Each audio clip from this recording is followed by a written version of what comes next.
30 minutes, I like to just kind of get through some of the scenarios in domain 2.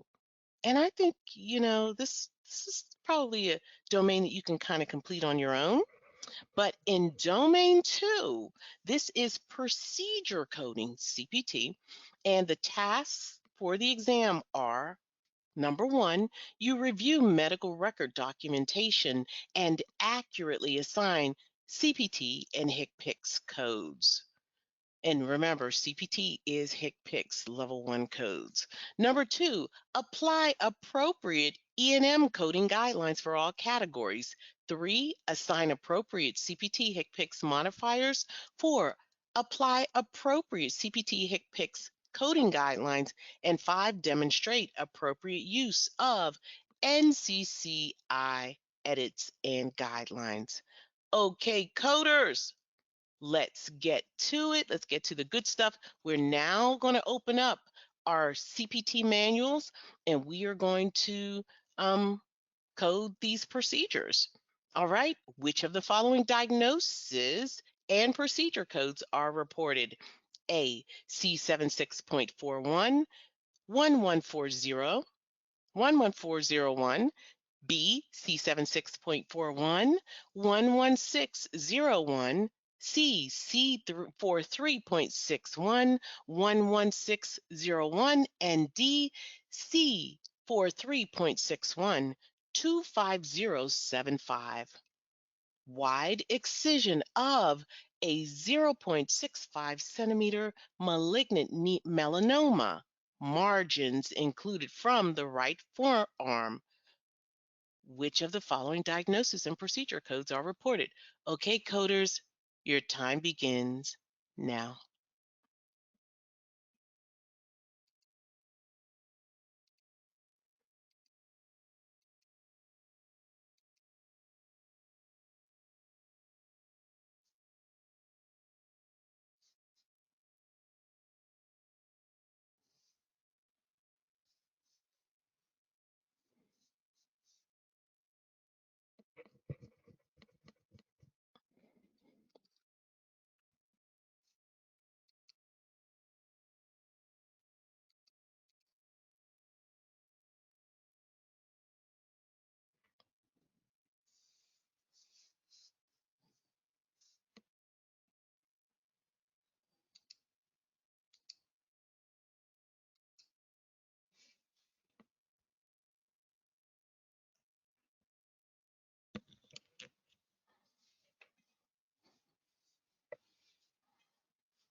Oh, wow, I'm not even on mute.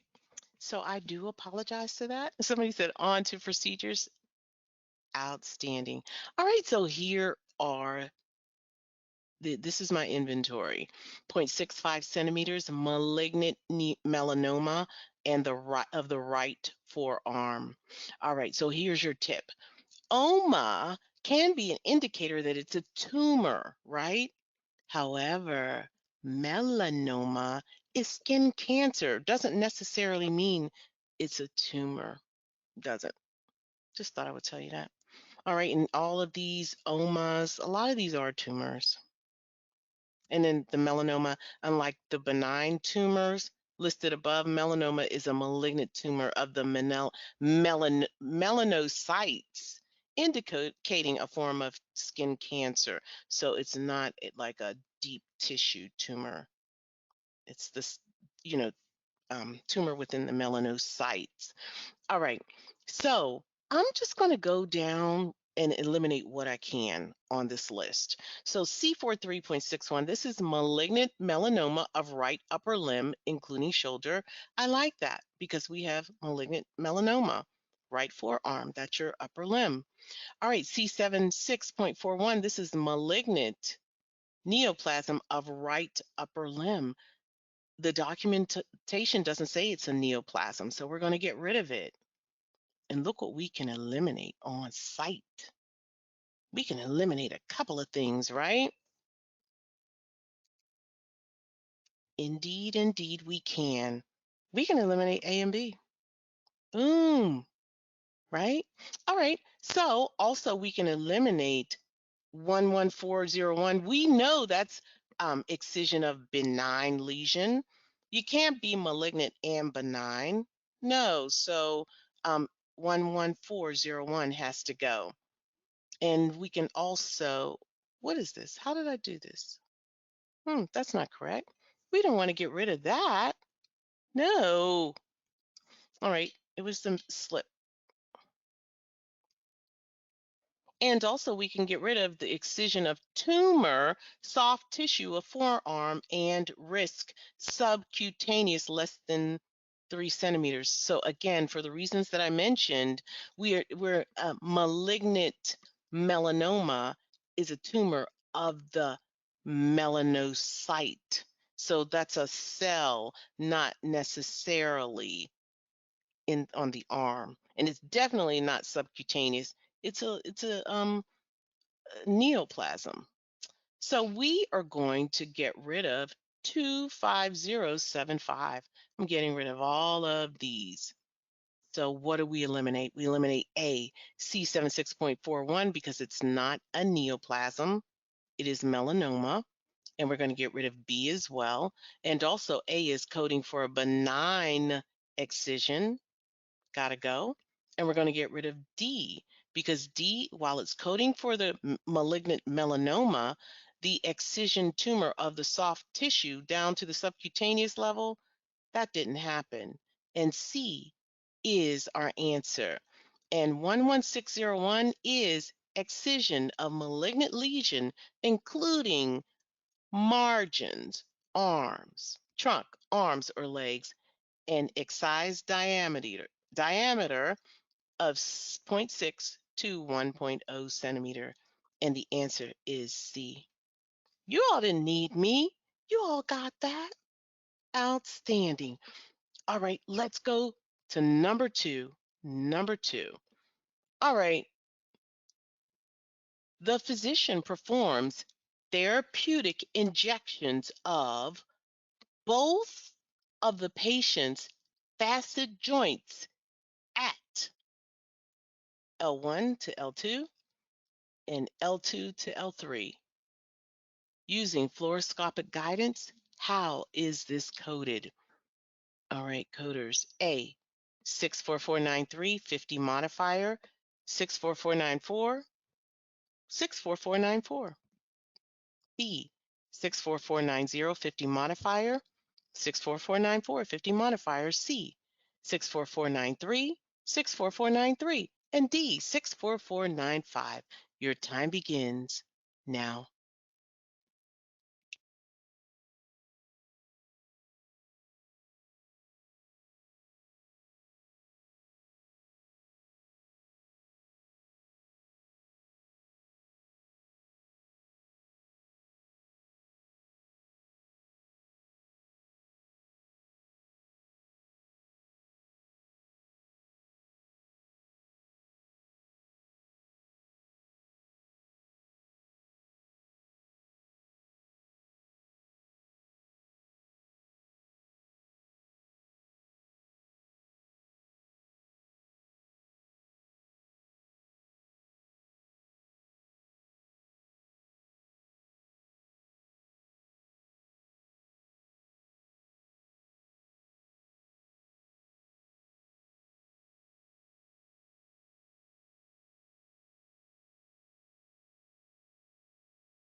Okay, I'm waiting for Ace to disappear. I guess he doesn't want to disappear, but he will.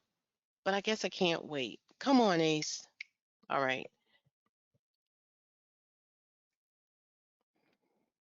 My inventory. Really important that you write things down because when you're taking the exam, they will give you a board where you can write. They'll give you a black pen and a board where you can write. So you won't be able to highlight, but you can inventory. And I'm going to write down therapeutic injections. Number two, into both facet joints. And it says when it says both joints at L1 to L2, L2 to L3, that tells me that's bilateral because the facet joints are bilateral. So it's saying into both facet joints. So you just have to know that. But you know what? You know now that facet joints are bilateral. I'll show you an image. Might not be a good image. All right. So, and also, um, we have two levels, L1 to L2 and L2 to L3. That's two levels. And we have fluoroscopic guidance. And here's my tip. Forensic reading drives the code selection. And general coding guideline like modifier 50, remember, you can't add that to an add-on code, etc. Just thought I would tell you that. I don't know if it's applicable or not, but we'll see. All right, so I'm looking at 64490. This is wrong. 64490 is wrong because it's coding for the cervical or thoracic levels, and we have lumbar levels, right? The lumbar region of the spine. So we're going to eliminate that. 6449093, I like it because it's coding for lumbar or sacral. 64494, I like it because 64493 is only coding for one level. 64494 is coding for another level, the second level, right? But 64495, it's coding for the third and any additional levels. We're only coding for two levels. So 64495 got to go. I like bilateral procedure because we do have a bilateral situation. So I'm going to go ahead and eliminate B because it's coding for 64490, bilaterally wrong. And I'm eliminating, what am I eliminating? I'm eliminating C because it's coding for two single levels, right? So 64493 is only for for a single level. That first one, and any subsequent level has to be coded using an add-on code. So C has to go. And D has to go all together because they're coding using an add-on code by itself. It's never sequenced first. So we're going to get rid of D, and A is our answer. But let's take a look at it. 64493, 50 modifier, right? So they're coding the first level, both sides of that paravertebral facet joint, both sides of it. So they're injecting both. And then we have another level, 64494, right? We're not putting a 50 modifier on that add-on code, right? Mm-mm. And then we have to code another level, 64494. You know what? I really don't like this. I don't, well, no, I do like this. I apologize. So 64494 is the first injection on one side, and the other 64494 is the injection on the other side. Because remember, they're bilateral injections. We're not talking about levels, we're talking about bilateral. Ooh, I almost got um, confused. These are facet joints right here, right here, right here, right here. This is 3D imagery, so you can't really see it so well. On the other side, you have another facet joint right here, right here, right here, right here. So the injections took place here, here, two levels bilaterally 4 injections. A can code for 2 injections for with 64493, and then 64494 is 1 injection on one side, the other is 64494 on the other side. All right, coders. Good. Somebody said they took notes on that one. Outstanding. All right, let's go to number 9. All right, now this one, next one, keywords will drive your answer. That's my tip. All right. The physician performs a median sternotomy and places the patient on cardiopulmonary bypass to repair the patient's aortopulmonary window or a connection between the aorta and pulmonary artery just above the semilunar valves. The physician opens the pulmonary artery and locates the window, closing it with a Dacron fabric patch. The patient is taking off bypass machine and the sternal incision is closed. How is this procedure coded? A, 33645, direct or patch closure, sinus venosus with or without anomalous pulmonary venous drainage.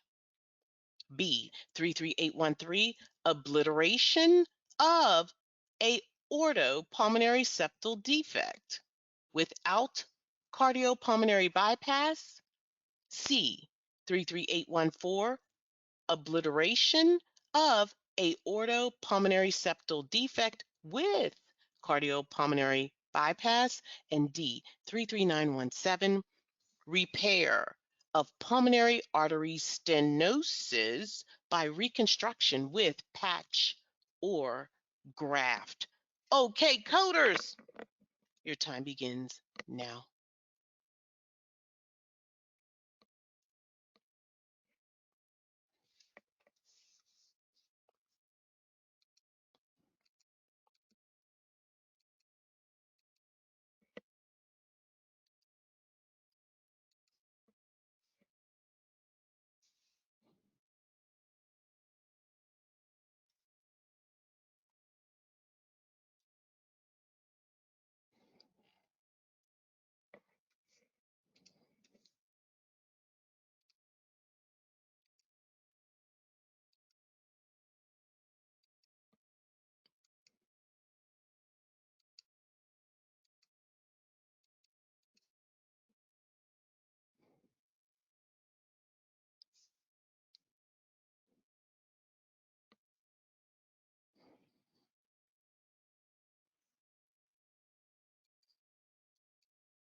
Okay, coders. Oh, we only have a few more.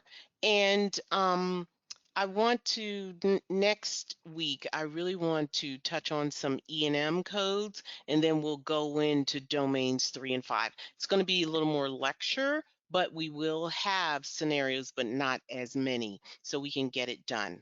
All right, so let me see what you did. What did you have on here? Oh, okay. So we're split, D and C. Okay. So my inventory: median sternotomy, cardiopulmonary bypass, repair aorto pulmonary window that's between the aorta and the pulmonary artery, closed with Draken fabric patch. All right, so those are my keywords. And that's your clue. The keywords will drive the answer, right? Okay, so here we go. We've got 33645. We'll start with that. This is direct or patch closure, sinus, venesis, with or without anomalous pulmonary venous drainage. You know what? I don't even know what that procedure is, but if you look at it, it is a patch closure. However, that's not the definitive. Well, I guess it could be the definitive procedure, but it's not closing the correct location. We specifically need the language to say a, aorto, the aorta, and the pulmonary area, right? So it's got to be in that area. And this is not, they're talking about venuses, they're talking about veins. So we're going to eliminate 33645. And then let's look at 33813. This is obliteration of a orthopulmonary septal defect without cardiopulmonary bypass. Okay, so we can say, wait, is this an obliteration? I don't know, but it could be, right? Obliteration means to get rid of it, right? But we did have a cardiopulmonary bypass machine. So B's got to go, right?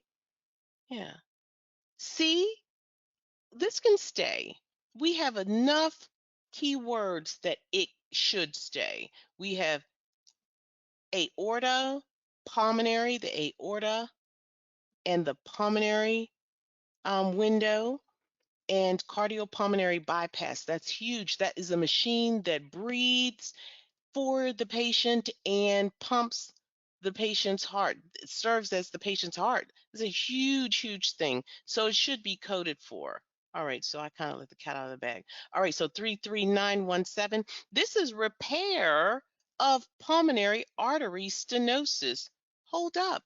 There's no mention that this patient has, you know, pulmonary artery stenosis, that's clogging or some kind of restriction within that vessel. There's no mention of that. And it says by reconstruction. There's no mention that reconstruction took place with patch or graft. Yes, there's a patch, but no reconstruction. So our keywords are not lining up. And our answer must be the best of the four: 33814, obliteration of a orthopulmonary septal defect with cardiopulmonary bypass. And the answer is C. That was a tough one because it's like, how do you know? But if you don't have anything, choose your keywords and go. I'm solving these for you, and this is how I'm solving it, and this is how I'm telling you to solve it when you're taking your exam. This is a time-based exam, so you have to use all the devices that you have in your employ, excuse me. And if keyword concept is it, it is it.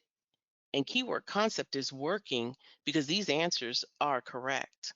When you match them up with the correct answers, you have them in your book. They're coming up correct. And it is keyword concept doing its thing. All right. So this is the last one, coders. You all have been amazing. Absolutely amazing. All right.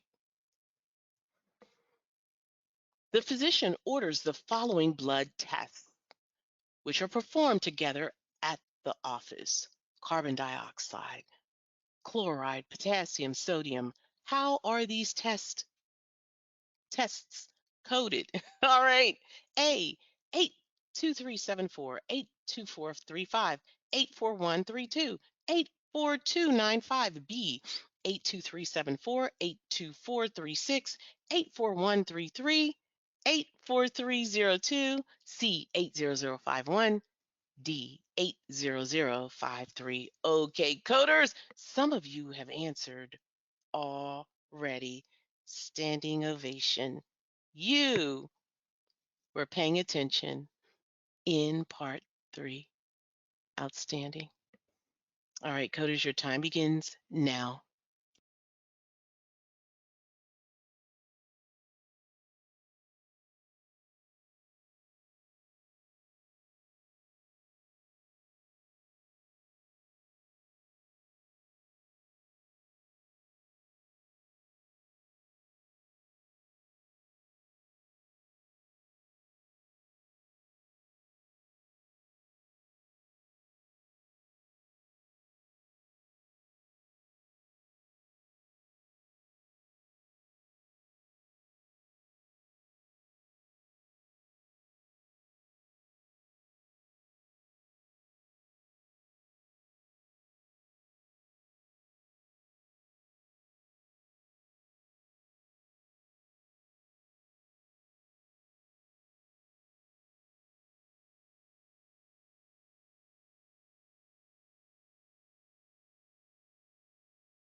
Okay, coders, you all didn't need that.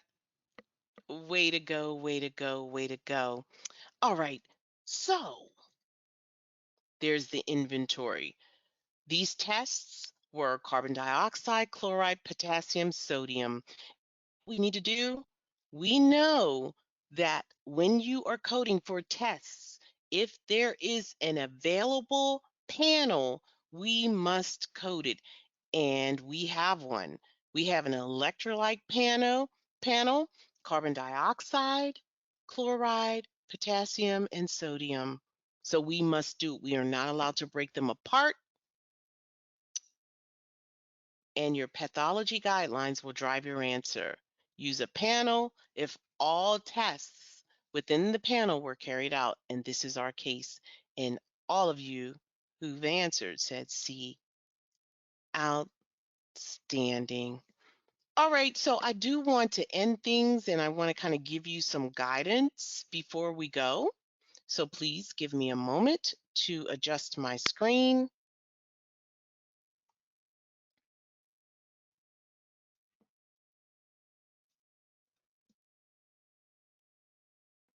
What to do moving forward? What do you do? Well, you should make an assessment of the areas that you need to review. So is it ICD-10-CM guidelines? Do we need to review or memorize those techniques? You know, those things that we need to remember? Are they CPT guidelines or both? So assess what you need to do and go ahead and make the corrections. And I saw a lot of you self-correcting. Outstanding. I want you to complete the remainder of part 1 homework. So domain 2, complete that. And it will be in your book, it's in the CCS-P study guide, the green book. We were doing the part 1 exams. I skipped over introduction. If you want to do the exams and introduction later, you can, but finish your part 1 exams and the domain 2 part, and that's it. And then we'll see you next week. Now, this is where you can find your homework. This is domains 1 and 2. And if you want to review how to solve scenarios for the CCS-P exam, you can watch that here. Then you can view this playback for domain 1. It'll be available tomorrow. And definitely use your MCG manual for guideline reference. You can also view domain 2. What we've completed will be here. And then complete your in the Certified Coding Specialist book, that green book, what I was just telling you to do. Finish your practice exam 1, domain 2. So finish those. I'm going to adjust this number to be accurate to, I wanted to get to number 34, but what was I thinking? So so make sure you finish domain 2. And if you need extensive scenario practice with ICD-10 CM guidelines, if you have it within your budget, I highly recommend purchasing Nellie Chison with Answers handbook and get the used one. Lots and lots of ICD-10-CM practice. Now, I'll have something for you for CPT practice, but for ICD-10-CM, check out Nellie Chison. And that's it. So that's all. So if you have questions, make sure you complete that survey and ask your question in that survey. I'll do my best to answer. And you know what? Somebody is giving us love in the chat. We're giving it right back to you. I want to thank my team that's here. Thank you, Miss Eva. Thank you, Miss Megan. She's here for the first time. And let's see who else we have. Miss Ida. Thank you too. All right. So we will see you next week for part 2, and there will be instruction on several topics, brand new. All right, coders, I'll see you soon. Have a wonderful evening.